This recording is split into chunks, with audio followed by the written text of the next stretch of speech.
ఈ వాక్యాన్ని వీక్షిస్తున్న సహోదరి సహోదరులందరికీ క్రీస్తు పేరట వందనములు.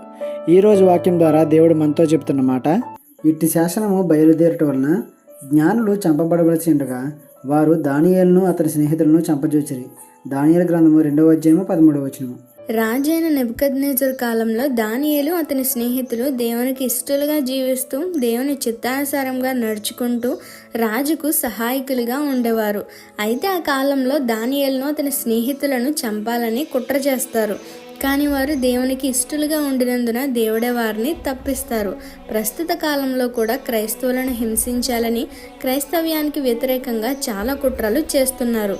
చాలామంది క్రైస్తవులు మతోన్మాదుల కుతంత్రాలకు బలవుతున్నారు. అసలు ఎన్నడూ లేని విధంగా ఈ మధ్యకాలంలో మతపరమైన విద్వేషాలు జరుగుతున్నాయి. ఇలాంటివి ఎన్ని జరిగినా ఏ ఒక్క క్రైస్తవుడు భయపడాల్సిన అవసరం లేదు. ఆదాము మొదలుకొని ఇప్పటి వరకు ఆయన నమ్మిన బిడ్డలను ఆయన విడిచిపెట్టు దేవుడు ఎంత మాత్రము కాదని మర్చిపోకండి. ఈ చిన్న సువార్త పరిచర్యలో మీ సహోదరులు. God bless you. ఆమేన్.